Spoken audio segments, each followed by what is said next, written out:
Today, I'm going to talk about one of the topics of my portfolio, why the Sanlitun village can attract more people than the Sanlitun SOHO. I think there are many interesting things in this business example that show the difference. Sanlitun is in the central part and one of the crowded places in Beijing. Any company that chooses here to build a mall will have a large chance to gain popularity. Sanlitun Village and Sanlitun SOHO are such two famous shopping centers in this crowded place. Both of them are managed by some famous companies in China. They have enough resources to get whatever they want to manage the malls. Once we see the pictures in the following slides, you will notice that they all have fashion design that should attract the similar amount of people. When you walk in the Sanlitun Village and Sanlitun SOHO, you find yourself are like walking on the streets. The opening design gives you fresh air and natural light.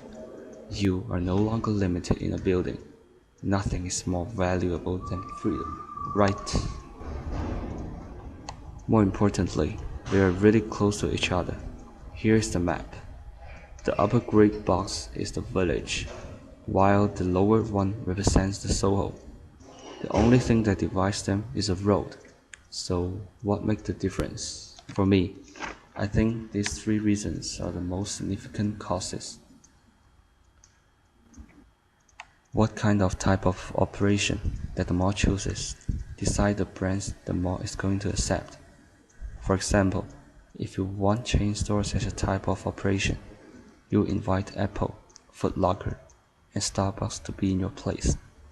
The Sanlitun village did a good job in organizing the type of operation. When you walk in the village, the stores you find around you are Nike, Adidas, Apple, and Uniqlo, etc. More importantly, the stores are put by genre: sporting goods, high-tech stores, fashion clothes, and so on. On the contrary, the Sanlitun SOHO doesn't seem to focus on it a lot. When the customers walk in it, they are hard to find where the stores that they are looking for are, and they may see a KFC next to a Starbucks, which is next to a bookstore, which is next to a barbershop. How can customers be able to feel comfortable and convenient in Sanlitun SOHO? Even if you are not really focusing on which store you are heading to, you still think the experience is bad because it cannot give the feeling for shopping that you want. This is a map of one of the sections in the Sanlitun SOHO. The white boxes represent those stores that are not being sold yet. As you can see, there are only half of the stores in this section are open. In such a case, how many people are willing to come here? In the previous slides, we saw a road that divides these two malls. It is called Gongqi Road North. The road is very wide, which has 8 lanes. There is a famous pub street on the north side, where more young people tend to stay. And the village is also on the same side as the pub street, which means the SOHO is being isolated on the other side. The pub street has more than 30-year history and has more than 60 pubs nowadays. I have to talk about the management too. Taiku is a Hong Kong company that is responsible for running the village. It is an old company that is 150 years old and has more than 20-year experience on managing shopping malls. And the Sanlitun SOHO is managed by SOHO China, which is a Beijing company that only has 20-year history. SOHO China also owns less malls than Taiku does.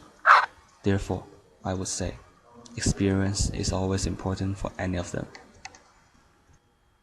The occupancy of the village is more than 90%, while the SOHO is around 60%.